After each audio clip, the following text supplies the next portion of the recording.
All right, the info back in the building. So when we see footage of child celebrities or celebrities when they was a kid, right? We usually treat it like it's a coincidence or he was always meant for this, right?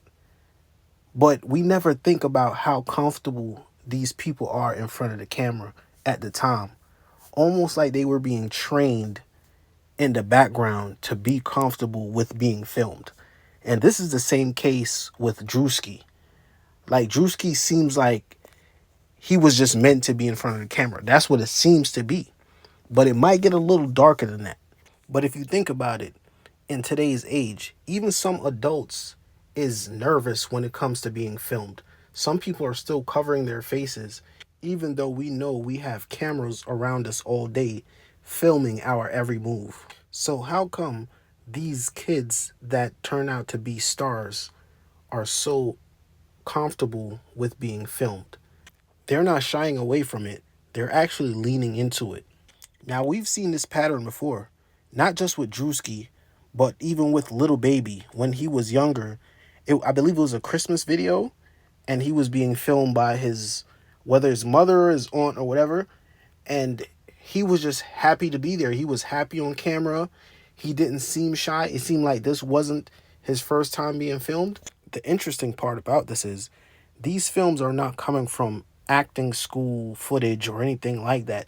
They're coming from home videos that's being shot by these people family. And that's what makes it a little strange. Like the family is almost prepping them for something that they don't even know that's in their future. Now, another similarity between Lil Baby and Drewski is, yes, we saw them on camera as kids, right? But where is those journey footages of them coming into their young teenage years and attempting to still chase those goals to where they end up as being Drewski and Lil Baby of today, right? It seemed like they skipped some steps and stages, or for some reason, somebody turned off the camera. We only now know Little Baby and Drewski as the final product. We saw Michael Jackson grow up in front of us. What happened? When I say they skipped some stages, that's what I'm talking about. We saw Michael Jackson in Jackson 5. He elevated just like Chris Brown. We saw him on his DVDs. He grew. We saw how he got to Chris Brown. How come Little Baby and Drewski skips those steps, or it wasn't recorded like their childhood videos? Now, Drewski started to get real popular fast, right? Just popped out of nowhere, and then he started to do these exaggerated roles, which one of the most important ones was with him acting and behaving like a female. Now, when it comes to comedy, we know that this is a pattern that has always been going on. For some reason, for these comedians to transcend to the next level, even though Drewski did in a different way, he didn't put on a dress, but he did put on female clothing and a wig and pretended to be a Hispanic woman. Right? That's no different from Dave Chappelle, Tyler Perry, Kevin Hart. We could keep going, but after this move with Drewski, you could slowly see the arc of his career and where everything that he does, his content gets distributed on a high level. Like he almost has a major production behind it. And you could tell, honestly, if you ever watched Dave Chappelle from back in the day, you could tell the level of production that Druski is doing right now. There's a machine behind Druski. It's not Druski just putting up his own money and making little skits with his homeboys anymore. It might look like that to some people that don't understand that type of business, but there's a machine funding his skits. Now, I would like to know, why did Druski choose to do this skit right here about mega churches? It seems too perfect. It seems right on time. Everyone has the same thought right now about mega churches. Anyone with some common sense, actually, right? I'm going to say his observation is very correct, because we've all seen these pastors, these mega churches, like Kenneth Copeland, when he made the statement, "We wrestle not with flesh and blood," right? That if you look at his eyes in this video, it's a soulless face, right? And we've seen pastors like Kirk Franklin. This guy does not look like a pastor. The way he behaves, the way he moves, it's not good. It doesn't add up to what they're presenting themselves to be. And only those people that's blinded by his presence and his popularity, just like TD Jakes, it's the same situation, right?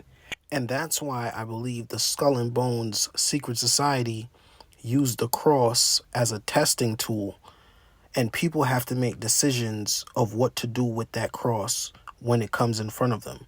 And if you do something with that cross that they expect you to do or not expect you to do, that tells you if you advance within the secret society.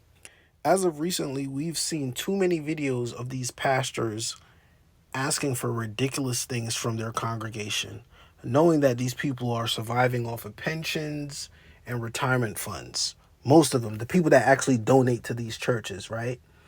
And it's kind of ridiculous. And it's funny that Druski even showed himself leaving a church in a Rolls Royce and telling a congregation member to back up off his car. Like, it really seems to be that this is a new hustle now, right? The pastors are not the pastors that you could go to the church when you're hungry. They'll have some canned food or something, some Vienna sausage, something you eat right there. They'll feed your baby. They'll have baby formulas. It seems like these new churches, there's so many names to call when it comes to these mega churches, but I'm not even going to do that. You know, if you've seen anything about mega churches, right? This is the new hustle, right? And it's kind of scary, and this is why Druski got the reaction of the people that he actually got, because we've all been laughing at this, and it was the perfect moment to pivot for him, right? This gave me a feeling of Dave Chappelle.